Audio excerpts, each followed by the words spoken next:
how you can add £1 million to your property portfolio in 2024 for just £1.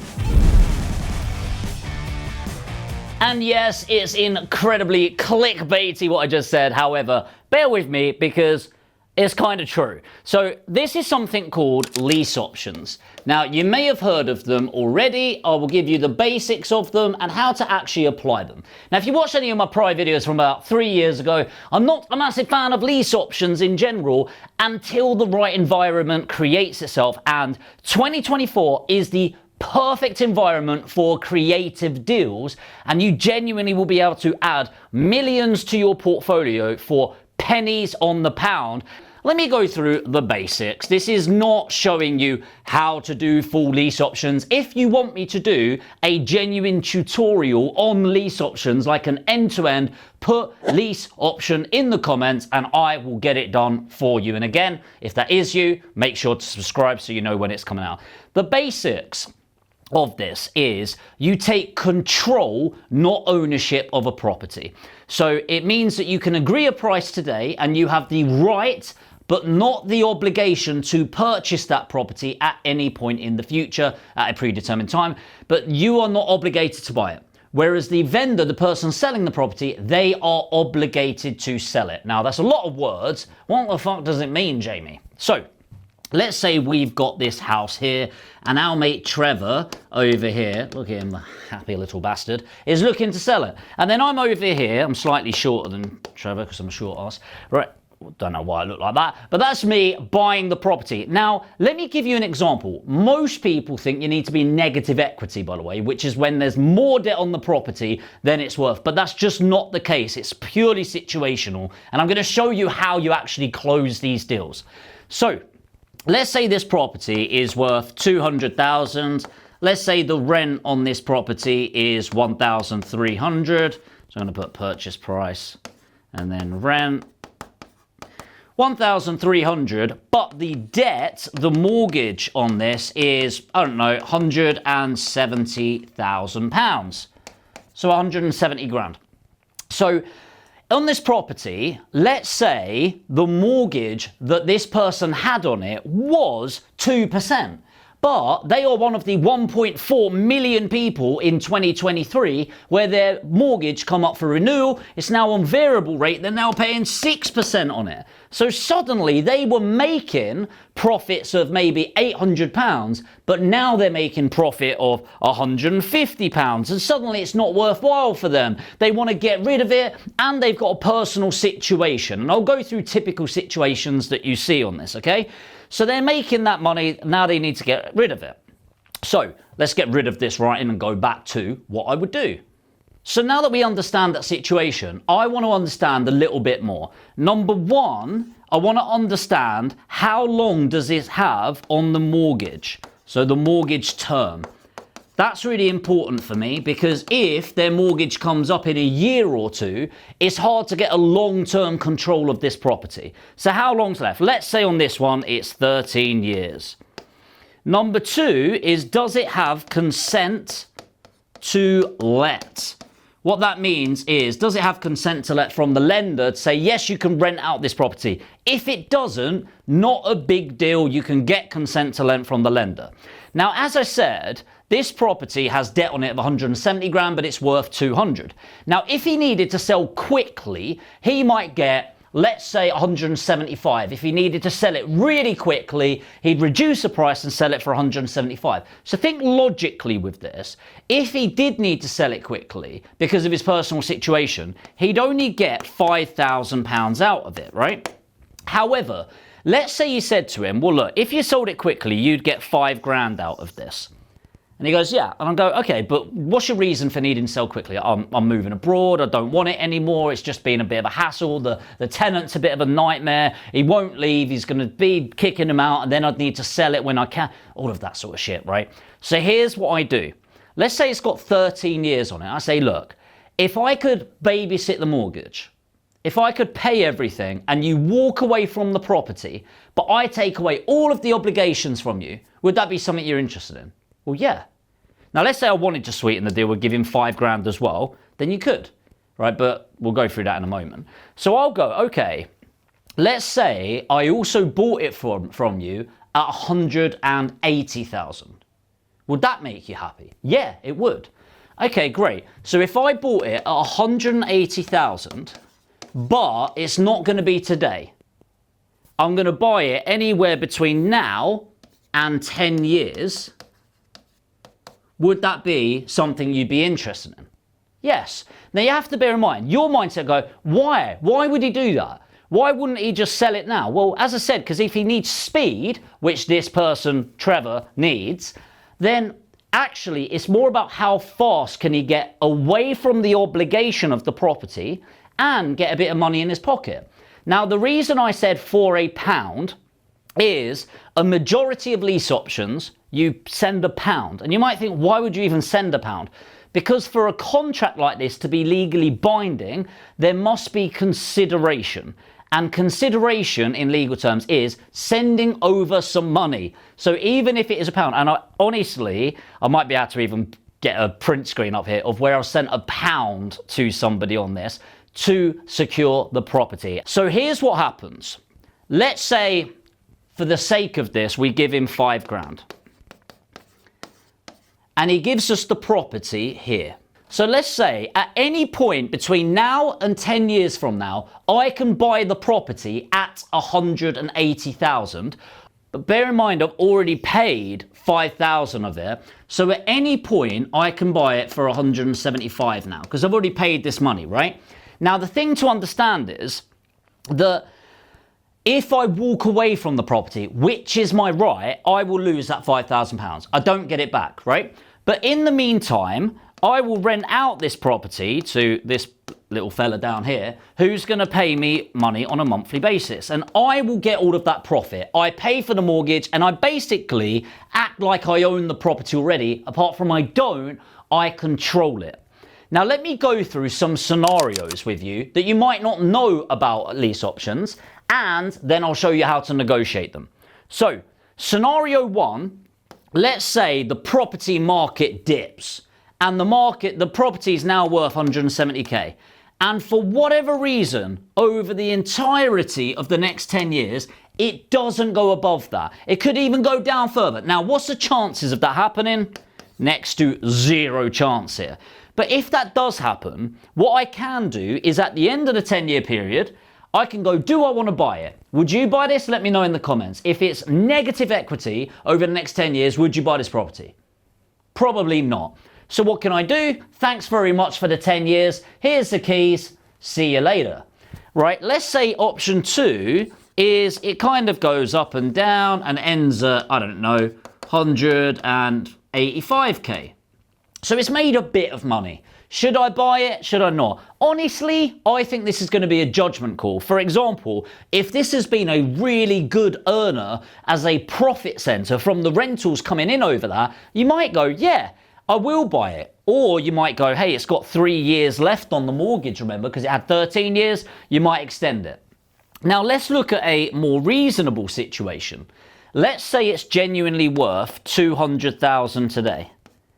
And let's say, on average, capital growth is at 5%.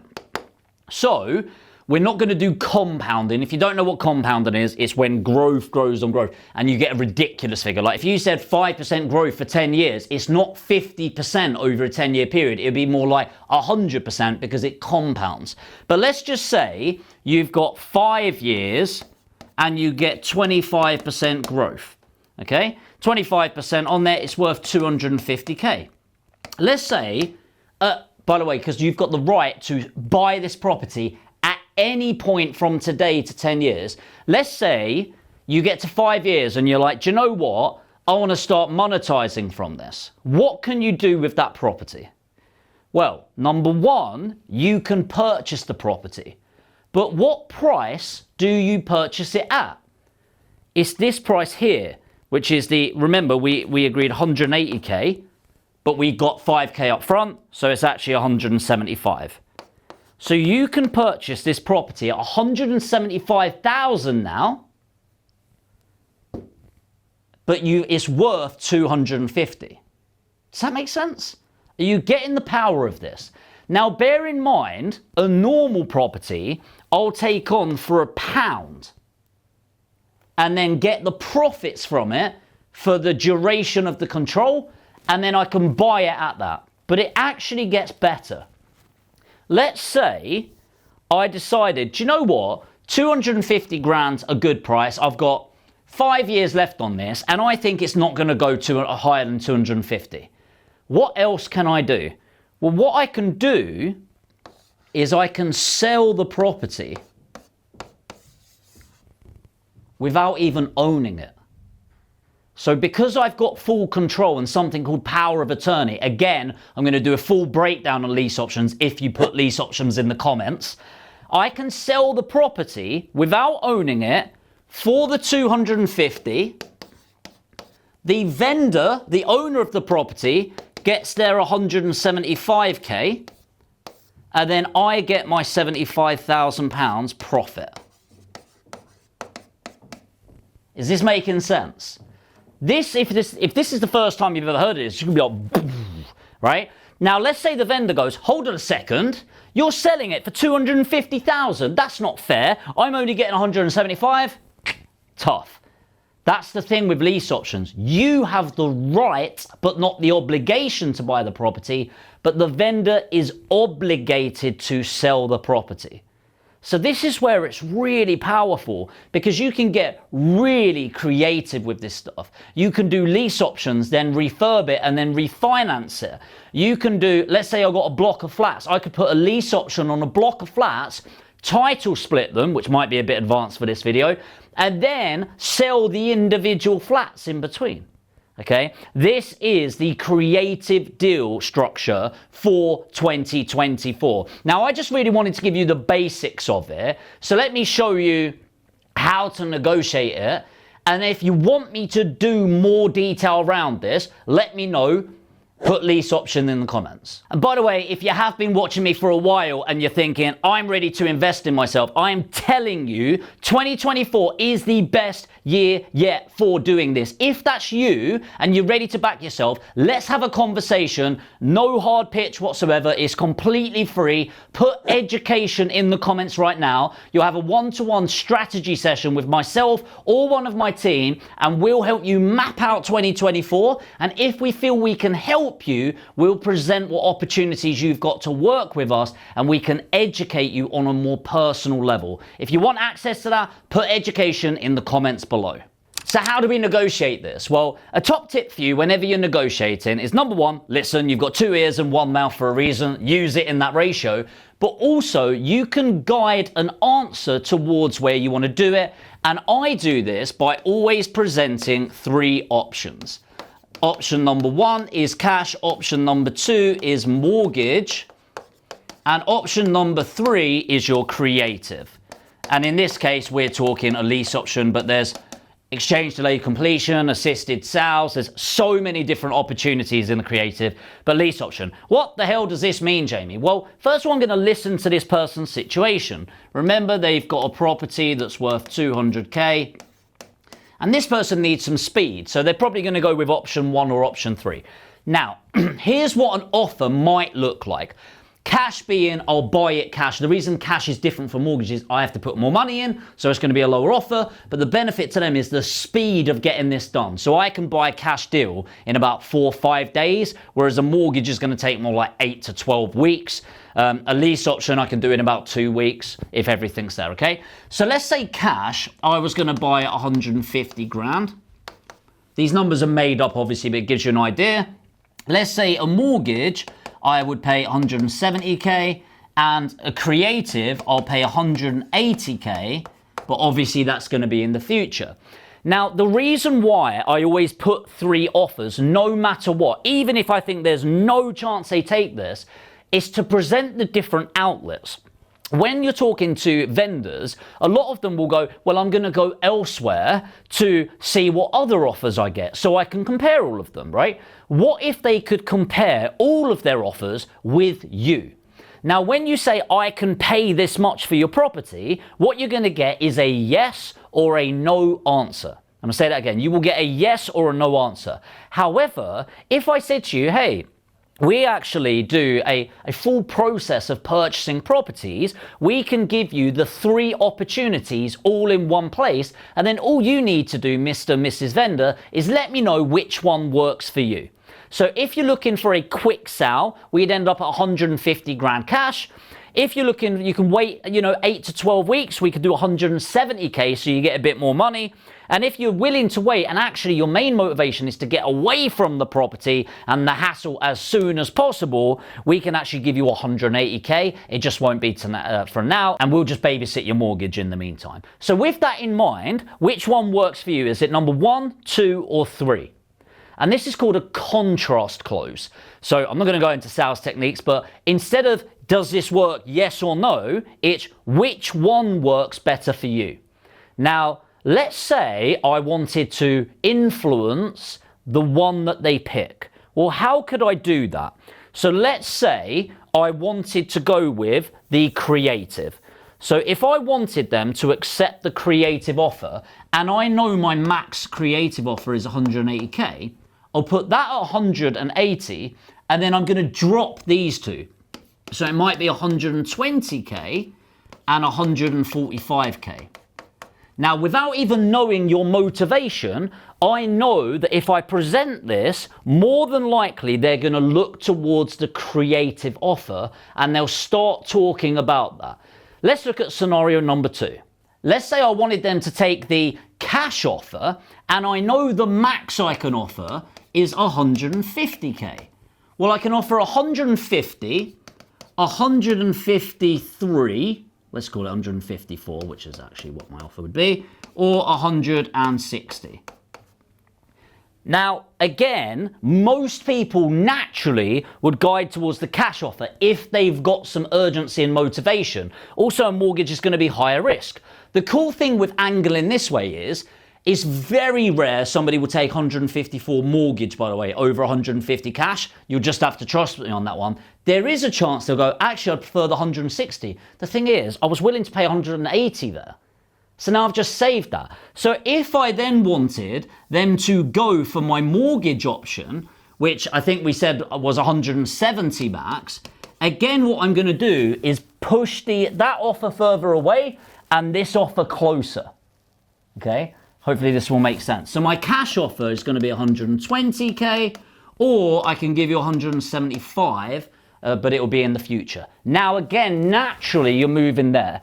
And this is called a contrast close, where it gives you 2 benefits. Number 1, it gives them more than one option, so it becomes an A, B, or C. And number 2, you can guide where they're looking by manipulating the figures in there. Hopefully that's a really good tip for you. I promise you, even if you're not doing creative deals this year, you will close more deals approaching it in this way. So you might be thinking, how am I going to get these opportunities? Well, this isn't the video for that, but if you want to learn more about how to attract these types of deals, either if you want to learn the fastest way and get personalized assistance, put education in the comments. But if you're not ready to invest in yourself, let me know what you want me to do videos around. Ultimately, this YouTube channel isn't for me, it's for you. So if you let me know what you want, I will do it. Now again, if you're wanting to see some real deals and how I approach these, how I negotiated them, make sure to subscribe and hit the notification bell, and then put lease option in the comments. I'll do more and more. But genuinely, I have taken on roughly a £4 million portfolio, not in one deal, over the thing, for about 250,000. Now I know that's a lot of money, okay, but that 250,000, I have taken on a £4 million portfolio, but I'm not paying £4 million.